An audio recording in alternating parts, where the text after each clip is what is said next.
News Talk 850 WFTL presents Joyce Kaufman, No Restraint. Here's Joyce Kaufman.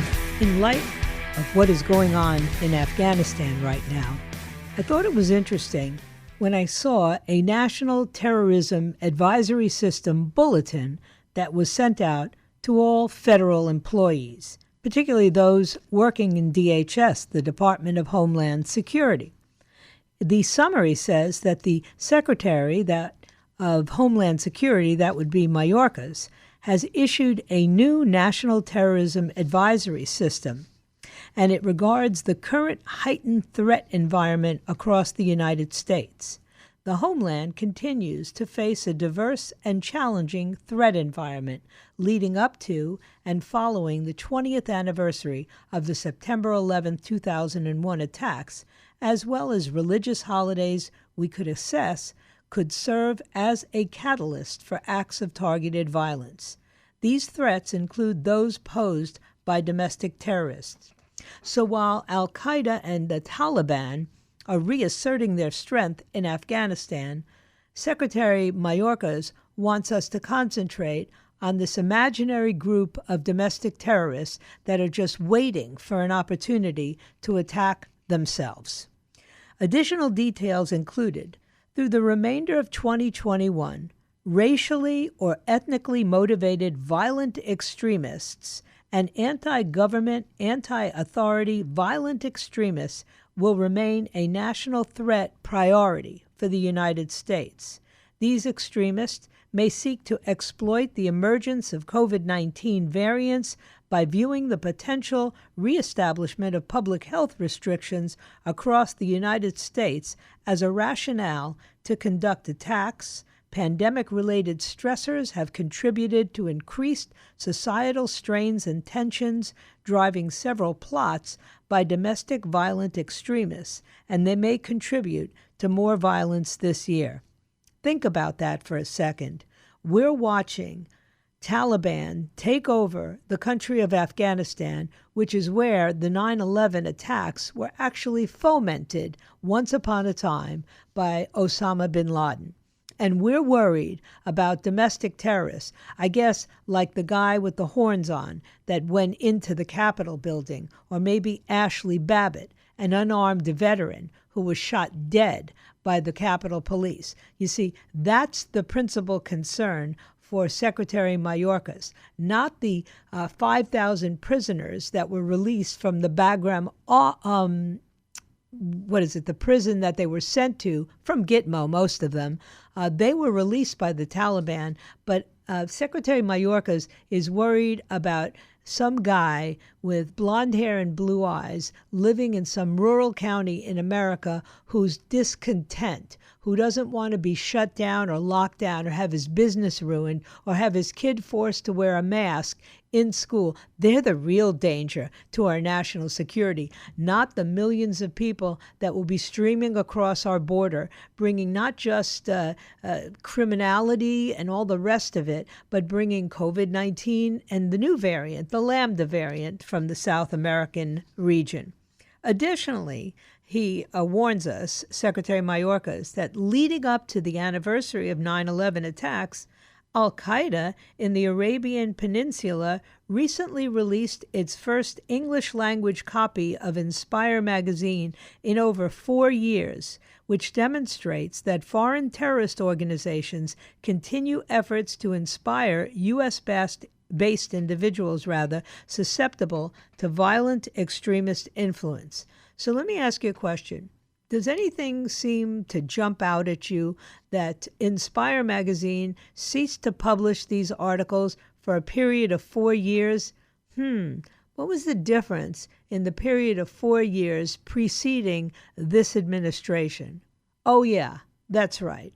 The most dangerous man in America, one Donald J. Trump, the 45th president, duly elected president of this country, was blamed for just about everything, including, mind you, that he didn't secure our national security apparatus, and he was hostile to members of the FBI and the CIA, can't imagine why. And now we find out that apparently other people didn't think that. is the writers of Inspire magazine, who are promoting terrorism in this country from abroad. Well, they didn't even publish their publication during Donald Trump's administration. What do you think that was? Because they were scared to death that he would respond. Now, the fear is gone, and the response is beginning. Historically, mass casualty domestic violent extremist attacks linked to the domestic terrorists that they love have targeted houses of worship and crowded commercial facilities or gatherings. Some of them advocate via online platforms for a race war and have stated that civil disorder provides opportunities to engage in violence in furtherance of ideological objectives. The reopening of institutions, including schools, as well as several dates of religious significance over the next few months, could also provide increased targets of opportunity for violence, though there are currently no credible or imminent threats identified to these locations. Okay, so in other words, the Department of Homeland Security is trying to freak you out and scare you and tell you that the real danger, again, is from random group of ragtag domestic terrorists who are white supremacists and who want a race war. The last time I checked, the only people who are dividing this country on the basis of race are all on the left. Whether it's the Marxists in BLM or the Marxists in the Democrat Party, they're the ones that keep sounding this alarm about race, and we have to have a critical race discussion, and we have to teach our children critical race theory. They're so obsessed with this nonsense that now they're pointing the finger at everyone else and claiming they want a race war. We don't want a race war in this country. We want to go back to the way it was, where we were bridging gaps, where we have more interracial marriages than ever before, where we have more biracial children, which are truly the future, than to go back to believing that blacks should have separate graduations and separate classrooms and all of this nonsense that critical race theory and BLM advocate. They go on in the bulletin to say foreign and domestic threat actors, to include foreign intelligence services, international terrorist groups, and domestic violent extremists, continue to introduce, amplify, and disseminate narratives online that promote violence and have called for violence against elected officials, political representatives, government facilities, law enforcement, religious communities or commercial facilities, and perceived ideologically opposed individuals. There are also continued non-specific calls for violence on multiple online platforms associated with ideologies or conspiracy theories on perceived election fraud and alleged reinstatement and responses to anticipated restrictions relating to the increased COVID cases. So here we go again. You're speaking out against the teaching in the schools of critical race theory. You're concerned that more lockdowns and forcing children to wear masks all day long in school, those concerns of yours are actually a threat to the homeland. Any ideas that you have that don't line up with this administration and the Democratic Party line apparently are subjects that the Department of Homeland Security has concerned themselves with, very much so. And that's why I say to you, be careful. Be careful what you write online. Be careful what you discuss in emails, because you are being watched. And the Department of Homeland Security considers you and your ideas the biggest threat, not the forces of the Taliban, who are going to be fostering all kinds of terrorist activity here in this country and in Western civilization. They're not keeping their eyes on them. They've got their eyes on you. Ideologically motivated violent extremists, fueled by personal grievances and extremist ideological beliefs, continue to derive inspiration and obtain operational guidance through the consumption of information shared in certain online communities. This includes information regarding the use of improvised explosive devices and small arms. Now, let me ask you a question. When the notable so-called insurrection took place in the Capitol building on January 6th of this year, Were there IEDs in the hands of the Ashley Babbitts and other protesters? Not that I've heard of. A little bear mace is about the worst thing I have heard of. But on the other hand, BLM and Antifa have been blowing up everything, Molotov cocktails into the back of police cars, and yet not a word from the Department of Homeland Security about leftist ideologies which have literally fomented violence and taught online how to create these devices. You see, they can't admit that that's where the real problem is because that's their ideology. Those are the people they support. And that's why you need to be very wary about all of this report suspicious activity stuff that they're now claiming. I've been saying that we should be reporting suspicious activity for decades, but the kind of suspicious activity that I was talking about is very different than what they're talking about. In other words, if somebody is toting a Trump sign or a Trump flag or wearing a Trump button, they're to be reported. Think about that for a second. Those of us who supported a duly elected 45th president of the United States and may even be willing to admit that we voted for him again in 2020 and we're not really clear on how that election went south so quickly at midnight, the night of the election, well, guess what? You're the problem. You're the most threatful idea in America today, and the Department of Homeland Security has got their eye on you. Law enforcement have expressed concerns, this bulletin goes on to say, that the broader sharing of false narratives and conspiracy theories will gain traction in mainstream environments, resulting in individuals or small groups embracing violent tactics to achieve their desired objectives. With a diverse array of threats, the Department of Homeland Security is concerned that increased outbreaks of violence in some locations, as well as targeted attacks against law enforcement, may strain local resources. Could somebody point out to me where there's been attacks against law enforcement? Primarily, they take place in these Democrat-led cities like Seattle and Portland and L.A. and Chicago and New York. They're not taking place in rural America where all of these wannabe terrorists are supposedly located reading their conspiracy theories about election fraud. No. It's BLM and Antifa that are directing people to get physically violent with the law enforcement. And we've seen it over and over again, and yet somehow the mainstream media finds a good excuse for that violence. Well, it's important to fight back against racism. Well, of course it is, but that doesn't mean tossing Molotov cocktails into police officers' cars. But apparently, for the mainstream media, there's nothing untoward about that. What is untoward is you responding to mask mandates. That turns you into the most dangerous person in America today.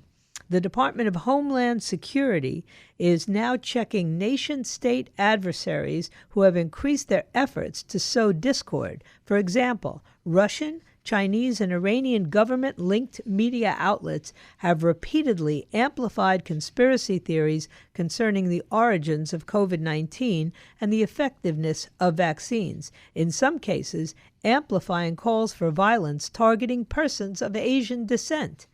Okay, I find that really hard to believe, but let's say I did believe it. Go after them, the nation-state adversaries, and stop coming after me and other people who don't agree with your political ideology. What country are we living in? And finally, DHS says this is their responding to these problems. They will continue to identify and evaluate calls for violence, including online activity associated with the spread of disinformation, conspiracy theories, and false narratives by known or suspected threat actors, and provide updated information as necessary. Wait a second. False narratives, conspiracy theories? I have not noticed that we have a fair arbiter about what misinformation really is. When you have the Southern Poverty Law Center determining what's misinformation on Facebook and Google and Twitter, we're in deep doo-doo. DHS also continues to encourage the public to maintain awareness of the evolving threat environment and report suspicious activity. That's right. You got to tell on your neighbor. If they got a Trump sticker on their car, you call DHS right now. They'll handle it. DHS is also coordinating with state and local law enforcement and public safety partners to maintain situational awareness of potential violence in their jurisdictions and maintain open lines of communication with federal partners. Hopefully not here in the state of Florida, where Governor DeSantis shuts down that kind of nonsense. DHS is also advancing authoritative sources of information to debunk and, when possible, preempt false narratives and intentional disinformation, and providing educational materials to promote resilience to the risks associated with interacting and spreading disinformation, conspiracy theories, and false narratives. More broadly, DHS remains committed to identifying and preventing terrorism and targeted violence while protecting the privacy, civil rights, and civil liberties of all persons. And if you believe that, I have a piece of land to sell you. It happens to be submerged, and the only person who I think might buy it is Fane Lozman. Now, if anyone on the left thinks that the Democrats are in a favorable position for the upcoming 2022 midterm elections, you ought to consider a few rounds of therapy, because you're clinically out of touch with reality. Every day, it seems that their prospects for victory are becoming more and more precarious. Scenes of helicopters over the American embassy in Afghanistan are enough to scare even the strongest-hearted, courageous American into believing that we've got some serious problems ahead of us. For starters, there are certain issues that are positioning Republicans for even bigger midterm gains than they imagined just months ago. Their report, while President Joe Biden has emphasized the importance of bipartisanship, doesn't pass the smell test, because Democrats are pushing for hard left positions to be shoved through Congress while they still have control. They did this with Obamacare, and we're still stuck with it. They're going to do it with this second filibuster-proof bill that's going to spend trillions and trillions of your grandchildren's dollars. Indeed, this is the impetus behind their push to eliminate the filibuster. Indeed, the far-left faction of the party and their obsession with wokeism is one of the factors that will play in the Democrats' defeat during the midterms. The socialist minority in the Democrat Party is not doing the overall party any favors. The furor over Cori Bush's comments about defunding the police, even though she uses private security to protect her and even hired police officers to protect her, is one of many examples demonstrating how her ilk is ruining the chances of the Democrats for any victories. The reality is not lost on members of the moderate establishment who feuded with the hard left at the beginning of the year. These individuals rightly recognize that the Democrats' losses in the House and their tepid performance in the Senate were largely the result of the focus on this wokeism and initiatives that are just not popular with the American public. This push to include elements of critical race theory and other forms of woke theology in America's classrooms is an example showing they are completely out of touch with the American public. And then there's the economy. Some on the left might be tempted to think that the Democrats will get credit for a rebounding economy. That's possible, but not likely. Anyone with a modicum of common sense knows that states reopening their businesses is the primary factor in the economy's recovery from the devastation it experienced last year when states were imposing lockdown orders. And now they're threatening more lockdown orders, and they are literally getting in everybody's face and accusing you of being subversive if you don't believe that you should have booster shots or that your children should be forced to wear masks, or even worse, as in South Carolina this week, returning your kids to virtual classrooms. Inflation is also becoming an issue.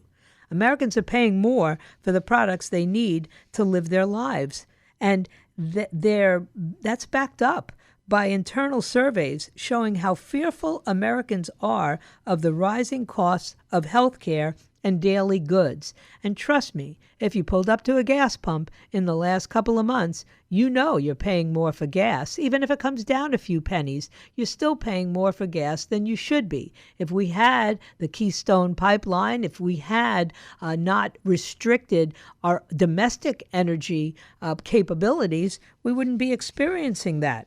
And the regular public, the average American, knows at whose feet this falls. Moreover, the jobless numbers have been in decline, but that's only because several states decided they would stop receiving these federal unemployment benefits, these enhanced benefits from the White House. Instead, governors like DeSantis said, no, we're going to get people back to work. And they don't want to stay home unless you're paying them. So if you stop paying them, they'll get jobs. The Democrats were on the wrong side of that issue, and American voters know it. Of course, we would be totally remiss to overlook the severity of Joe Biden's migrant crisis, which the activist media has desperately tried to spin or to downplay. But the truth is still coming out about the flood of migrants traveling to the southern border. The number of individuals attempting to gain entry into the United States legally and illegally is still trending upward, much faster than ever anticipated. And last week it was revealed that the number of encounters between CBP, the Customs and Border Protection Agency, and illegal aliens trying to get into the U.S. in July is expected to be even higher than it was in March and June. And remember, during the summer months, it generally falls off. Vice President Kamala Harris, who was tapped as the border czar earlier this year, has come off as woefully inept and unable to address this problem adequately. This, combined with the issue of unaccompanied minors, will be on voters' minds in 2022. Crime, that's an issue that will turn voters against the Democrats. A study conducted by the Council on Criminal Justice found that the crime rate has been rising like crazy over the past 6 months. Violent crime, particularly homicide, is rising rapidly in cities across the nation. Recent reports from the Council on Criminal Justice find a 30% surge in murders in 2020 compared to the previous year and a 16% increase for the first half of 2021. Meanwhile, property and drug crimes declined during these same periods. So instead of taking an appropriate response to skyrocketing crime rates, the prominent Democrats did the dumbest thing possible. They pushed for defunding the police. Indeed, after the murder of George Floyd, they exploited his death to demand that police budgets be cut in ways that make it more difficult for law enforcement to even do its job. To be fair, the moderate faction was against this initiative. Nevertheless, they were not able to find a way to counter the narrative that their socialist wing was promoting. Now people are increasingly falling victim to homicides, due in large part to the fact that the hard left has pushed rhetoric and policies that resulted in fewer police officers on the street. Even worse for the Democrats is that the American public overwhelmingly rejects the idea that defunding the police is an adequate solution. The vaccine mandate is also an issue. The Biden administration's handling of the COVID-19 pandemic and the vaccine rollout has been mostly positive, but even these numbers are declining amid the introduction of the Delta variant and the Democrats calling for vaccine mandates, which are also very unpopular with Americans on both the left and the right. Nevertheless, Democrats are still pushing for mandatory vaccines. New York City Mayor Bill de Blasio recently instituted such a measure. Residents of the city are not allowed to visit restaurants and other indoor businesses without showing proof of vaccination. And right now, he's the only Democratic official to enact such a measure. But with the Biden administration and Dr. Anthony Fauci publicly supporting local mandates, it's not a stretch to imagine that others will follow. And what this all boils down to is the fact that the Democratic Party is not in line with the rest of America. To put it simply, while some of their ideas might be popular, most of them are just not what the people want. Moreover, this fixation on wokeism and cancel culture is off-putting. Their usual tactic of calling everyone a racist is not nearly as potent as it has been in days past. It is why they are hyper-focusing on the January 6th riot as a means of distracting from their failures.